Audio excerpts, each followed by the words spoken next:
আসসালামু আলাইকুম প্রিয় দর্শক, আপনাদের সকলকে আমন্ত্রণ জানাচ্ছি অন্য মঞ্চের আলাপচারিতায়।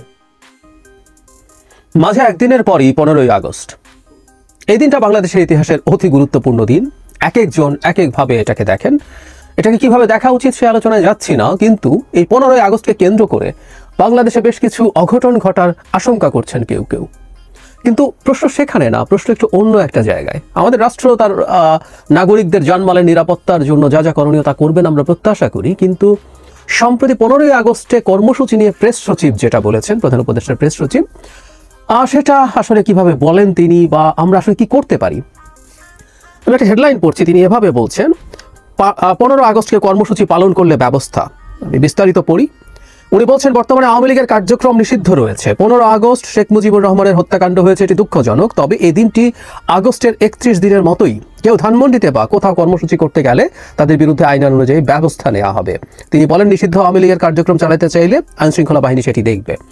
আওয়ামী লীগের নিয়ে প্রশ্ন না, আওয়ামী লীগের কার্যক্রম নিষিদ্ধ আছে। আমরা এভাবে যদি ধরে নিই যে আওয়ামী লীগ তার ব্যানার নিয়ে ধানমন্ডি 32 বা অন্য কোথাও কোনো কর্মসূচি পালন করতে যাচ্ছে, সেটার বিরুদ্ধে ব্যবস্থা নেওয়া সম্ভব, কারণ এটা আইনের মধ্যেই এই দলটার কার্যক্রম নিষিদ্ধ আছে। কেউ কেউ এটা নিয়ে প্রশ্ন করছেন, আমি সেই আলোচনায়ও যাচ্ছি না, কিন্তু এটা নিষিদ্ধ আছে। তাই এটা কেউ করা মানে হচ্ছে আইন লঙ্ঘন করা, বেআইনি কাজ করা, এবং বেআইনি কাজ করলে রাষ্ট্রীয় আইনশৃঙ্খলা রক্ষাকারী বাহিনী ব্যবস্থা নিতেই পারেন। কিন্তু আমরা যদি এভাবে দেখি, আওয়ামী লীগের যদি এরকম হয়, আওয়ামী লীগের কেউ না, বা তারা তাদের ব্যানার নিয়ে না, সাধারণ নাগরিক বা আওয়ামী লীগের প্রতি সিম্প্যাথাইজার অনেক মানুষ এই দেশে এখনো আছে। মানে আমি এই মর্মান্তিক অভিজ্ঞতাটা আসলে নিতে পারি না। আমরা এটারও সাক্ষী হলাম, মানে একটা দেশকে জাস্ট ধ্বংস করে শেষ করে দেওয়ার পরও এই দেশের এখনো উল্লেখযোগ্য সংখ্যক মানুষ এই দলটাকে সমর্থন করে। যাই হোক, সিম্প্যাথাইজার, তারা দলের কেউ না, তারা কি করবেন? এখন আমরা ধরে নিই তাদের কেউ যদি 32 নম্বরের দিকে যায়, ধরে নিলাম, বা অন্য কোথাও, প্রেস সচিব বলছেন অন্য কোথাও কিছু করা যাবে না, দেশের অন্য কোনো জেলায়, অন্য কোনোখানে, ঢাকার অন্য কোনোখানে যদি কোনো কর্মসূচি করে, তাহলে সেটা কিসের যুক্তিতে সরকার আসলে বাধা দেবে? এই প্রশ্নটা আমাদের করা দরকার আছে। প্রেস সচিব এর আগেও একবার, তখন আওয়ামী লীগের কর্মকাণ্ড নিষিদ্ধ হয়নি, আওয়ামী লীগের লিফলেট দিয়েছিল তারা, যে লিফলেট দেয়া নিয়ে বিভিন্ন জায়গায় সমস্যা হয়েছে, তখনও তিনি বলেছিলেন আওয়ামী লীগের হয়ে কেউ লিফলেট দিলে বা কোনো কর্মসূচি চালালে গ্রেফতার করা হবে। তখন আমি প্রশ্নটা তুলেছিলাম যে আওয়ামী লীগের লিফলেট দেয়া কোন যুক্তিতে ক্রাইম, কোন যুক্তিতে অপরাধ যে তাকে গ্রেফতার করা যায়? আমাদের রাষ্ট্র সম্পর্কে কয়েকটা বেসিক বোঝাবুঝি লাগবে, এটা জরুরি। এটা আমরা যারা ওইটা পরিচালনার সাথে যাবো তো বটে, আমাদের নাগরিকদের ওই সচেতনতা লাগবে। একটা রাষ্ট্রের একটা মাদার ল থাকে, কনস্টিটিউশন।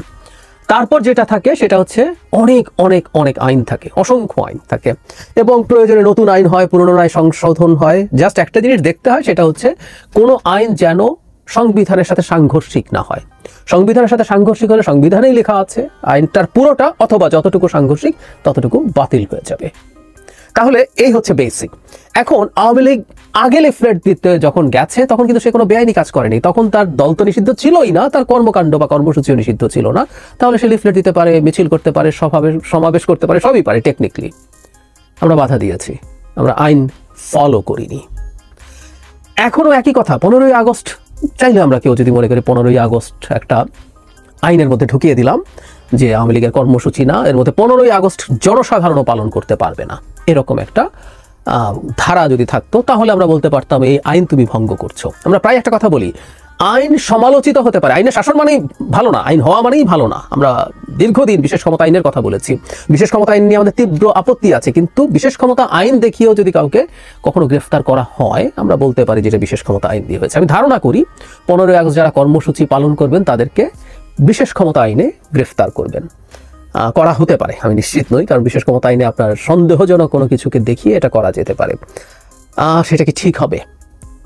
সেটা কি আদৌ ঠিক হবে? আমাদের এই প্রশ্নটা করা জরুরি, কারণ শেখ হাসিনার পতন এবং পরবর্তী সময়ে আমাদের মূল যে জায়গা ছিল, এই সরকারের কাছে আমাদের মূল যে চাওয়া ছিল, সেটা হচ্ছে এই সরকার বা ভবিষ্যতের সব সরকার, শেখ হাসিনা দেশকে মগের মুল্লুক বানিয়েছেন বলে বলতাম, মগের মুল্লুকে আইন কাজ করে না। যার শক্তি আছে, এমনকি স্টেটেরও যদি শক্তি থাকে, সরকারেরও যদি শক্তি থাকে, সে শক্তি প্রয়োগ করেছে। সরকারকেও তো আইনের চৌহদ্দির মধ্যে কাজ করার কথা ছিল। সরকার কাউকে টর্চার করবে না, গুম করবে না, বিচার বহির্ভূতভাবে হত্যা করবে না, মিথ্যা মামলা দেবে না, সরকার আইন ভাঙতে পারে না, কিন্তু ওগুলো সব ওই যে মগের মুল্লুকে যেটা হয়, সরকার সবচেয়ে বড় মাস্টারে পরিণত হয়েছিল, আর সরকারের সাথে লোকজনও তারা তাদের বল প্রয়োগ করার বা শক্তি দিয়ে তাদের সমাধান পাওয়ার চেষ্টা করেছে।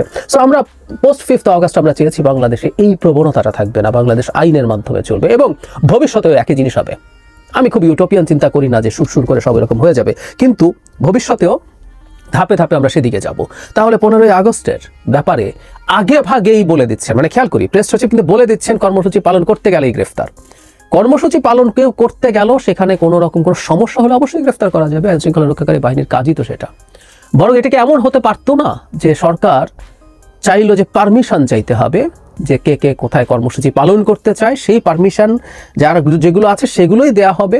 এবং এটার কারণও আমরা বলতে পারি যে এখন সরকার নিজের ধারণা করে যেগুলোকে ঘিরে নাশকতার শঙ্কা আছে, সুতরাং সরকার সেখানে পর্যাপ্ত নিরাপত্তা ব্যবস্থা রাখবে যেন ওই সমাবেশ থেকে বা ওই সভা থেকে কোনো কিছু না হতে পারে, বা উল্টো আমরা প্রায় বলি যে এজেন্ট প্রভোকেটিয়ার থাকে, যে তারাই তাদের ওপর এই ধরনের একটা হামলা টামলা করে একটা কেওস সৃষ্টির চেষ্টা এবং সরকারের বদনাম করার চেষ্টা হতে পারে, এগুলো প্রিভেন্ট করার জন্য আমরা কিন্তু পারতাম।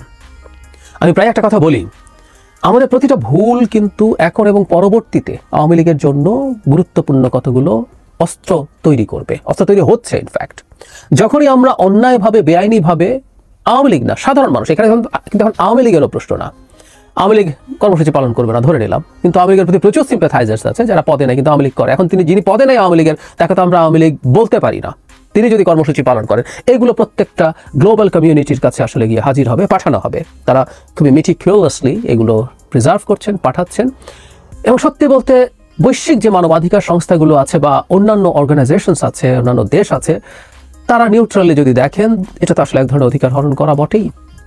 15ই আগস্টকে কেউ যদি তাদের মতো করে পালন করতে চান, তাদের মতো করে আলোচনা করতে চান, তাদের নিজস্ব ব্যাখ্যা নিয়ে কথা বলতে চান, একসময় যেটা শোক দিবস পালন হতো সেইভাবে যদি কেউ করতে চান, সেই অধিকার, এটা তার রাষ্ট্রীয়ভাবে হচ্ছে সেই অধিকার তো আসলে তাদের আছে, সত্যিকার অর্থেই আছে।